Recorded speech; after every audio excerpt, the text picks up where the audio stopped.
प्यारे बच्चों, कैसे हो? आप सभी का नंबर 1 एजुकेशन बोर्ड पर स्वागत है। तो आज हम क्लास 10th का साइंस का VVI ऑब्जेक्टिव देखने जा रहे हैं, जो 2026 के लिए बहुत ही महत्वपूर्ण होने वाला है। तो आप लोग इस क्लास को शुरू से लेकर अंत तक बने रहिएगा। और इस चैनल पर आप नए हैं तो चैनल को सब्सक्राइब जरूर कर लेना है। और इस क्लास को आप लोग ज़्यादा से ज़्यादा शेयर कीजिएगा ताकि दूसरे स्टूडेंट को हेल्प हो सके। और इसका PDF लेना चाहते हैं तो टेलीग्राम का लिंक नीचे डिस्क्रिप्शन में दे दिया गया है, वहाँ से जाकर आप टेलीग्राम चैनल ज्वाइन कर लेंगे। तो चलिए स्टार्ट करते हैं। पहला ऑब्जेक्टिव है आपका, वायु में प्रकाश की चाल निर्वात की अपेक्षा होती है। वायु में प्रकाश की चाल निर्वात की अपेक्षा होती है, कम होती है, ज़्यादा या समान या इनमें से कोई नहीं। तो वायु में प्रकाश की चाल निर्वात की अपेक्षा कम होती है। तो इसका सही जवाब हो जाएगा ऑप्शन ए, कम। अगला सवाल है, लेंस में मुख्य फोकस की संख्या होती है। लेंस में मुख्य फोकस की संख्या होती है 1, 2, 3 या 4। तो लेंस में मुख्य फोकस की संख्या 2 होती है। इसका सही जवाब हो जाएगा ऑप्शन बी।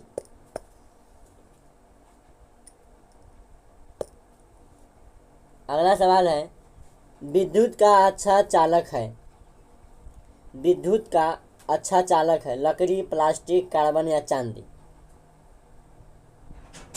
तो इसका सही जवाब हो जाएगा ऑप्शन डी, चांदी। यह विद्युत का सबसे अच्छा चालक है। अगला सवाल है कि जस्ता का अयस्क है। जस्ता किसका अयस्क है? सिनेवार का, जिंक ब्लेड का या बॉक्साइट का। तो जस्ता जिंक ब्लेड का अयस्क है। इसका बी हो जाएगा ऑप्शन सही। अगला सवाल है कि सिलिकॉन है। सिलिकॉन क्या है? धातु है, अधातु है, उपधातु है या मिश्र धातु है। तो सिलिकॉन एक उप धातु है। इसका सही जवाब हो जाएगा ऑप्शन सी। अगला सवाल है कि स्वपोषी पोषण के लिए आवश्यक है। स्वपोषी पोषण के लिए आवश्यक है क्लोरोफिल, कार्बन डाइऑक्साइड, सूर्य का प्रकाश या इनमें से सभी। स्वपोषी पोषण के लिए क्लोरोफिल, कार्बन डाइऑक्साइड, सूर्य का प्रकाश, ये सभी जरूरत है। तो इसका सही जवाब हो जाएगा ऑप्शन डी, इनमें से सभी। अगला सवाल है, मैग्नीशियम पाया जाता है क्लोरोफिल में, लाल रक्त कण में, वर्णी लवक में या श्वेत रक्त कण में। मैग्नीशियम पाया जाता है, यह पाया जाता है क्लोरोफिल में। इसका सही जवाब हो जाएगा ऑप्शन ए। अगला सवाल है, दाढ़ी बनाने के लिए कौन सा दर्पण उपयुक्त है? दाढ़ी बनाने के लिए कौन सा दर्पण उपयुक्त है? उत्तल दर्पण, अवतल दर्पण या समतल दर्पण या इनमें से कोई नहीं। तो दाढ़ी बनाने के लिए अवतल दर्पण का उपयोग किया जाता है। इसका सही जवाब हो जाएगा ऑप्शन बी। अगला सवाल है कि सोना की परमाणु संख्या है। सोना की परमाणु संख्या है 29, 89, 79 या 39। तो इसका सही जवाब हो जाएगा ऑप्शन सी, सोना का परमाणु संख्या 79 है। अगला सवाल है, ऑक्सीजन की संयोजकता है। ऑक्सीजन की संयोजकता है 1, 0, 2 या 3। तो ऑक्सीजन की संयोजकता 2 है। इसका सही जवाब हो जाएगा ऑप्शन सी। तो आप लोग बताइएगा कि 10 में आप लोगों का कितना सही हुआ, कमेंट में जरूर बताइएगा। आगे बढ़ते हैं। 11वां प्रश्न है, अम्लीय वर्षा के जल का पीएच मान होता है। अम्लीय वर्षा के जल का पीएच मान होता है 5.6, 5.6 से कम, 5.6 से अधिक या 7। तो अम्लीय वर्षा के जल का पीएच मान 5.6 से कम होती है। तो इसका सही जवाब हो जाएगा ऑप्शन बी, 5.6 से कम। अगला सवाल है, जब किसी चालक तार से विद्युत धारा प्रवाहित होती है तो गतिशील कण क्या है। जब किसी चालक तार से विद्युत धारा प्रवाहित होती है तो गतिशील कण क्या है। इलेक्ट्रॉन है, आयन है या इलेक्ट्रॉन है। तो जब किसी चालक से विद्युत धारा प्रवाहित होती है तो उस कण को इलेक्ट्रॉन कहते हैं। इसका सही जवाब हो जाएगा ऑप्शन ए, इलेक्ट्रॉन। अगला सवाल है, विभवांतर का एसआई मात्रक है। विभवांतर का एसआई मात्रक है जूल, वाट, एम्पियर या वोल्ट। तो विभवांतर का एसआई मात्रक वोल्ट हो जाएगा। इसका ऑप्शन डी, वोल्ट। अगला सवाल है, निकट दृष्टि दोष को निम्नलिखित में से किस लेंस द्वारा घटाया जाता है। निकट दृष्टि दोष को निम्नलिखित में से किस लेंस के द्वारा घटाया जाता है। उत्तल लेंस, अवतल लेंस, बाइफोकल लेंस या बेलनाकार लेंस। तो निकट दृष्टि दोष को अवतल लेंस के द्वारा घटाया जाता है। अगला सवाल है 15 नंबर, टूथपेस्ट कैसा होता है। यह जो पिक देख रहा है यह टूथपेस्ट है। टूथपेस्ट कैसा होता है। अम्लीय होता है, क्षारीय होता है, उदासीन होता है या इनमें सभी होता है। तो टूथपेस्ट यह क्षारीय होता है। इसका सही जवाब हो जाएगा ऑप्शन बी। अगला सवाल है, निम्नलिखित में कौन लेंस की क्षमता का एसआई मात्रक है। कौन लेंस की क्षमता का मात्रक है। जूल है, वाट है, डायोप्टर है या वर्ग है। तो लेंस की क्षमता का मात्रक डायोप्टर हो जाएगा। इसका सही जवाब हो जाएगा ऑप्शन सी, डायोप्टर। अगला सवाल है, फ्लोएम उत्तक द्वारा कार्बोहाइड्रेट का परिवहन होता है। फ्लोएम उत्तक द्वारा कार्बोहाइड्रेट का परिवहन होता है ग्लूकोज के रूप में, फ्रक्टोज के रूप में, लैक्टोमीटर के रूप में, सुक्रोज के रूप में। तो फ्लोएम उत्तक द्वारा कार्बोहाइड्रेट का परिवहन सुक्रोज के रूप में होता है। इसका सही जवाब हो जाएगा ऑप्शन डी। अगला सवाल है,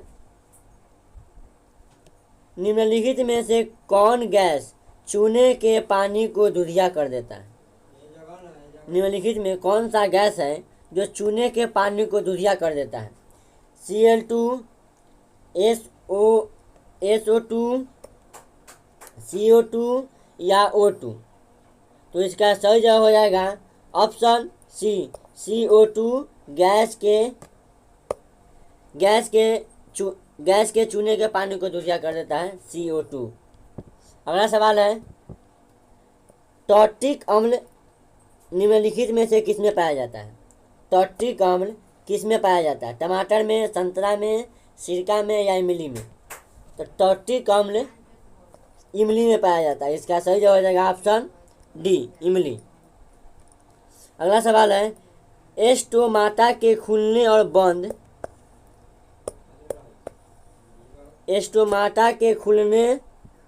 बंद होने की क्रिया नियंत्रण करता है।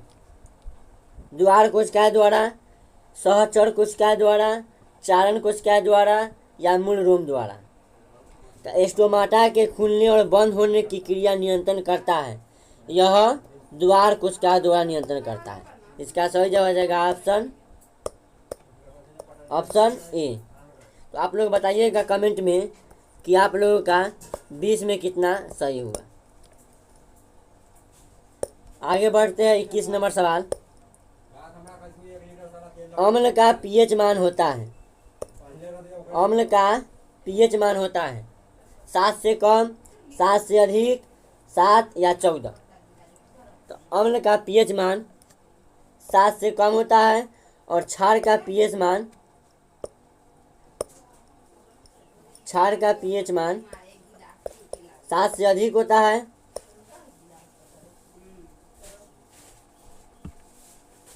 और उदासीन का पीएच मान 7 के बराबर होता है। उदासीन अम्ल का पीएच मान 7 से कम, क्षार का पीएच मान 7 से अधिक, उदासीन का पीएच मान 7 के बराबर।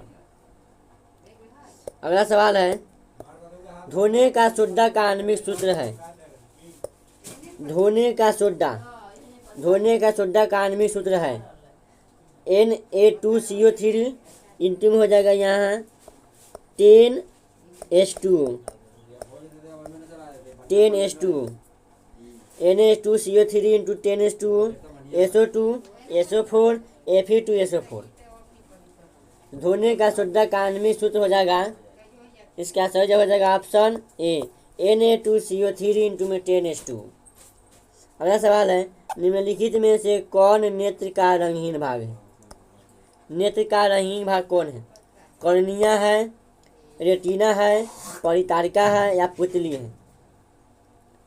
तो इसका सही जवाब हो जाएगा ऑप्शन सी, परितारिका रंगीन भाग है। अगला सवाल है, वायु में प्रकाश के किस वर्ण का परिकीर्णन अधिक होता है।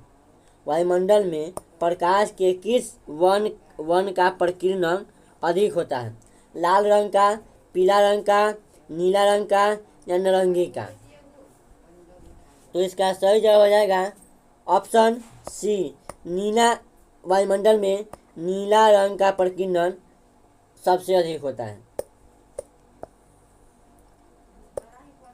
अगला सवाल है, अमीबा में अधिकांश पोषण कैसे होता है। अमीबा में अधिकांश पोषण कैसे होता है। शाकाहारी, अंतर्ग्रहण, सर्वाहारी या स्वपोषी। तो अमीबा में जो भोजन होता है वह अंतर्ग्रहण द्वारा भोजन होता है। अगला सवाल है, निम्नलिखित में सबसे भारी धातु कौन है। निम्नलिखित में सबसे भारी धातु कौन है। लिथियम है, यूरेनियम है, सीजियम है या आयरन है। निम्नलिखित में सबसे भारी धातु कौन है। तो इसका सही जवाब हो जाएगा ऑप्शन बी, यूरेनियम। यह सबसे भारी धातु है। अगला सवाल है, लवण का जलीय विलयन का पीएच मान है। लवण का जलीय विलयन का पीएच मान है 7 के बराबर, 7 से अधिक, 7 से कम या इनमें से कोई नहीं। तो लवण का जल का पीएच मान, लवण के जल का पीएच मान, लवण के जल का पीएच मान होता है। तो इसका सही जवाब हो जाएगा ऑप्शन ए, 7 के बराबर। अगला सवाल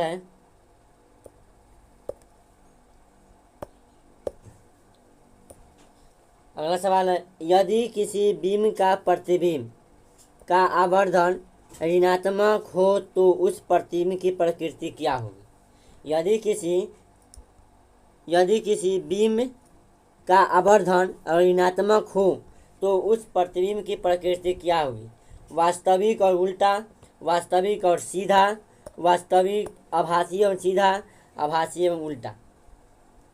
तो इसका सही जवाब हो जाएगा ऑप्शन ए, वास्तविक एवं उल्टा। वास्तविक एवं उल्टा। अगला सवाल है, नेत्र में प्रवेश करने वाली प्रकाश किरणों का अधिकांश अपवर्तन होता है। नेत्र में प्रवेश करने वाली किरणों का अधिकांश परावर्तन होता है। नेत्रोद अंतरपृष्ठ पर, अभिनेत्र के अंतरपृष्ठ पर, कर्णिया के बाहरी पृष्ठ पर या इनमें से कोई नहीं। तो इसका सही जवाब हो जाएगा ऑप्शन सी, कर्णिया के बाहरी पृष्ठ पर। अगला सवाल है, निम्नलिखित में कौन से यंत्र का उपयोग रक्त दाब मापने के लिए किया जाता है? निम्नलिखित में कौन सा यंत्र है जिसका प्रयोग रक्त दाब को मापने के लिए किया जाता है? बैरोमीटर, मैग्नोमीटर, स्फैग्नोमैनोमीटर या इनमें से कोई नहीं। तो इसका सही जवाब हो जाएगा ऑप्शन सी, स्फैग्नोमैनोमीटर का उपयोग रक्त मापने के लिए किया जाता है। तो आप लोग कमेंट में बताइएगा कि 30 में आप लोगों का कितना सही हुआ, और एक लाइक ज़रूर कर दीजिएगा और क्लास को शेयर ज़रूर करते रहिएगा। आगे बढ़ते हैं। अगला सवाल है, रक्त में कौन से अवयव घायल स्थान से रक्त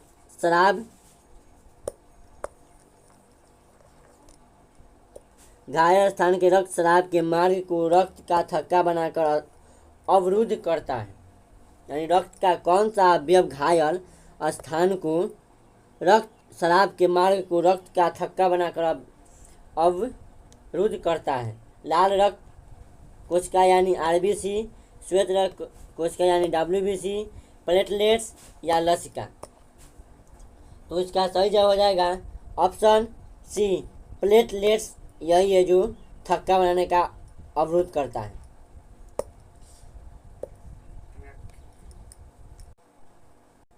अगला सवाल है, नाइट्रोजन के द्विपरमाणुक अणु में कैसा बंध है?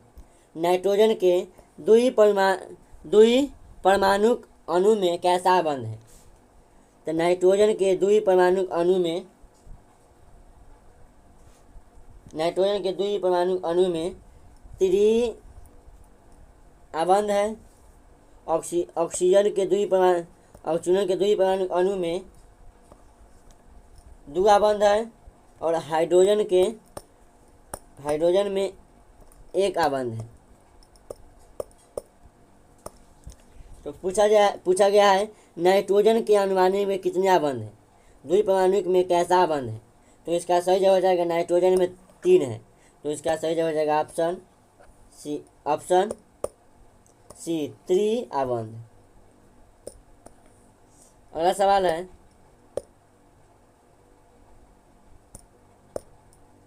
एक कूलम विद्युत आवेश कितने इलेक्ट्रॉन के समय आवेश के तुल्य होता है? एक कूलम विद्युत आवेश कितने इलेक्ट्रॉन में समय आवेश के तुल्य होता है? एक कूलम आवेश में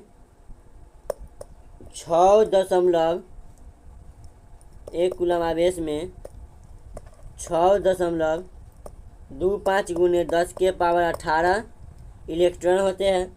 अगर एक इलेक्ट्रॉन पूछेगा, एक इलेक्ट्रॉन में 1.6 गुने 10 के पावर -9 पूछा गया है कि एक कूलम विद्युत आवेश में कितने इलेक्ट्रॉन में समय आवेश होता है? तो इसका सही जवाब हो जाएगा ऑप्शन सी, 6.25 गुने 10 के पावर 18 इलेक्ट्रॉन। अगला सवाल है, प्रकाश के अपवर्तन के कितने नियम होते हैं? प्रकाश के अपवर्तन के कितने नियम होते हैं? 1, 2, 3, 4। तो प्रकाश के अपवर्तन पूछे या परावर्तन पूछे, अपवर्तन या परावर्तन पूछे, इस दोनों का 2 ही नियम होता है। प्रकाश के अपवर्तन या परावर्तन के 2 नियम होते हैं। अगला सवाल है, ऑक्सीजन के 2 परमाणुओं के बीच कितने आबंध बनते हैं? तो ऑक्सीजन के 2 परमाणुओं के बीच कितने आबंध बनते हैं? तो अगर ऑक्सीजन पूछेगा तो इसमें बनता है 2 आबंध। हाइड्रोजन पूछेगा इसमें बनता है 1 आबंध, और नाइट्रोजन पूछेगा तो इसमें बनता है 3 आबंध। तो पूछा गया है ऑक्सीजन में, तो ऑक्सीजन में 2 बनता है। तो इसका सही जवाब हो जाएगा ऑप्शन बी, 2 आबंध। अगला सवाल है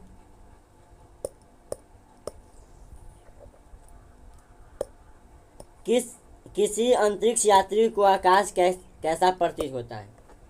किसी अंतरिक्ष यात्री को आकाश कैसा प्रतीत होता है? काला, नीला, लाल या इनमें से कोई नहीं। किसी अंतरिक्ष यात्री को आकाश काला प्रतीत होता है। इसका सही हो जाएगा ऑप्शन ए, काला। अगला सवाल है किसी लेंस द्वारा उत्पन्न आवर्धन का एसआई मात्रक है। लेंस द्वारा जो उत्पन्न आवर्धन होता है उसका एसआई मात्रक क्या होता है? मीटर, सेंटीमीटर या मिलीमीटर या मात्रक विहीन? तो इसका सही जवाब हो जाएगा ऑप्शन डी, मात्रक विहीन। यानी लेंस द्वारा उत्पन्न आवर्धन का मात्रक नहीं है, यह मात्रक विहीन है। अगला सवाल है कि सामान्य अनुशीतलन रक्तदाब होता है। यानी रक्तदाब जो होता है उसमें सामान्य अनुशीतलन कितना होता है? 80 mm, 100 mm, 120 mm या 130 mm। सामान्य अनुशीतलन रक्तदाब यह 120 होता है और प्रकुंचन 80 होता है। अगला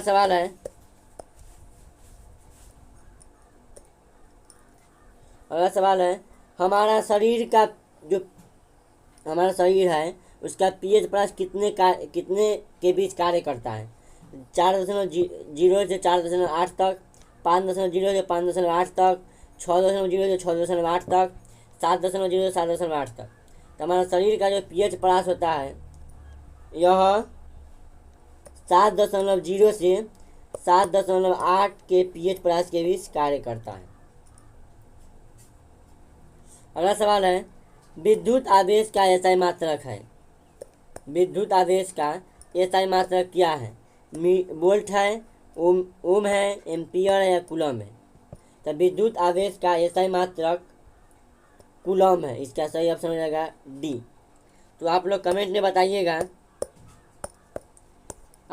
में बताइएगा कि 40 में कितना सही हुआ।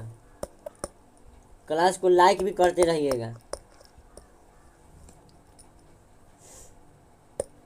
आगे बढ़ते, अगला सवाल है कि विद्युत आवेश के कितने प्रकार से होते हैं? विद्युत आवेश कितने प्रकार के होते हैं? धनावेश या ऋणावेश या दोनों या इनमें से कोई नहीं। तो विद्युत जो आवेश है वह 2 प्रकार का होता है, धनावेश और ऋणावेश दोनों होता है। इसका सही ऑप्शन हो जाएगा डी, ऑप्शन हो जाएगा सी, दोनों। अगला सवाल है कार्बन की संयोजकता होती है। कार्बन की संयोजकता होती है 4, 3, 2 या 1। तो कार्बन की संयोजकता 4 होती है। तो इसका सही जवाब हो जाएगा ऑप्शन ए, कार्बन की कार्बन की संयोजकता ए होगा ये। अगला सवाल है कि कार्बन की संयोजकता होती है 4, 3, 2 या 1। तो इसका सही जवाब हो जाएगा ऑप्शन ए, कार्बन की संयोजकता 4 होती है। अगला सवाल है कौन सा दर्पण आमतौर पर वाहनों के पीछे देखने के दर्पण के रूप में उपयोग किया जाता है? कौन सा दर्पण जो है वह आमतौर पर वाहनों के पीछे देखने के लिए किया जाता है? समतल दर्पण, अवतल दर्पण, उत्तल दर्पण या इनमें से सभी? तो इसका सही जवाब हो जाएगा ऑप्शन सी, उत्तल दर्पण का उपयोग वाहनों के पीछे देखने के लिए करते हैं। अगला सवाल है अपवर्तनांक है साइन आई बटे sine R, sine I into sine R, sine I बटा साइन आर या इनमें से कोई नहीं। तो इसका सही जवाब हो जाएगा ऑप्शन ए, साइन आई बटे साइन आर।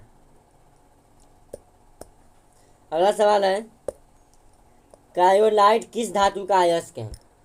क्रायोलाइट किस धातु का अयस्क है? तांबा का, लोहा का, एल्यूमिनियम का या मैग्नीशियम का? तो क्रायोलाइट यह एल्यूमिनियम का अयस्क है। इसका सही हो जाएगा ऑप्शन सी। अगला सवाल है, कमरे के ताप द्रव पर द्रव अवस्था में रहने वाला एकमात्र अधातु कौन है? कमरे के ताप पर द्रव अवस्था में रहने वाला मात्र एक अधातु कौन है? तो इसका सही जवाब हो जाएगा ऑप्शन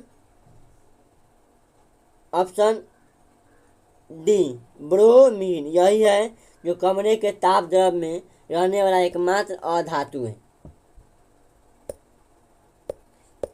अगला सवाल है कि Fe प्लस CuSO4 CuFeSO4 उपयुक्त रासायनिक अभिक्रिया है? विस्थापन है, द्विविस्थापन है, संयोजन अभिक्रिया है या इनमें से कोई नहीं? तो देखिए, यहाँ Fe है, यहाँ CuSO4 है। तो Fe Cu को हटाकर Cu की जगह पर Fe आ गया। जब कोई अधिक अभिक्रियाशील धातु अपने एक स्थान से दूसरे स्थान को हटाकर खुद ही वहाँ पर बैठ जाए तो वह रासायनिक अभिक्रिया विस्थापन अभिक्रिया कहलाएगी।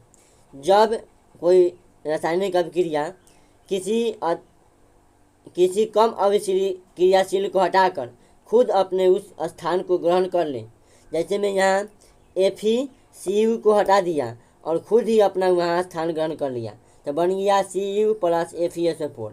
यह जो रासायनिक अभिक्रिया है यह विस्थापन अभिक्रिया कहलाएगी। अगला सवाल है, भारत में उत्पादित प्रत्यावर्ती विद्युत धारा की आवृत्ति कैसी होती है? भारत में जो उत्पादित प्रत्यावर्ती विद्युत धारा की आवृत्ति होती है 50 हर्ट्ज, 60 हर्ट्ज, 70 हर्ट्ज या 80 हर्ट्ज? तो इसका सही जवाब हो जाएगा ऑप्शन ए, 50 हर्ट्ज। अगला सवाल है, विद्युत शक्ति का एसआई मात्रक है? विद्युत शक्ति का एसआई मात्रक है वोल्ट, वाट, जूल या कूलम? तो विद्युत शक्ति का एसआई मात्रक वाट है। विद्युत शक्ति का एसआई मात्रक वाट। अगला प्रश्न और लास्ट प्रश्न है कि विद्युत बल्ब का तंतु जो है वह बना होता है। विद्युत बल्ब का तंतु बना होता है, मान लीजिए ये बॉल है, इसके जो अंदर बना होता है तंतुई वाला, यह किस चीज़ का बना होता है? लोहे का, तांबा का, टंगस्टन का या एल्युमिनियम का? तो विद्युत बल्ब का तंतु टंगस्टन का बना होता है। इसका सही जवाब है ऑप्शन सी। आप लोग कमेंट करके बताइएगा कि 50 में आप लोगों का कितना सही हुआ। कमेंट में ज़रूर बताइएगा कि 50 में कितना सही हुआ। अगर आप हमारे टेलीग्राम चैनल नहीं ज्वाइन किए हैं तो इसका लिंक नीचे डिस्क्रिप्शन में दिया गया है, वहाँ से जाकर टेलीग्राम चैनल ज्वाइन कर लेंगे ताकि हर एक सब्जेक्ट का PDF मिलता रहे। और इस क्लास को आप लोग ज़्यादा से ज़्यादा शेयर कीजिएगा ताकि दूसरे स्टूडेंट को हेल्प हो सके। और इस क्लास को लाइक करना नहीं भूलिएगा। और आप हमारे इस चैनल पर नए हैं तो चैनल को सब्सक्राइब जरूर कीजिएगा। तो फिर मिलते हैं कल। तो आज के लिए इतना ही, धन्यवाद।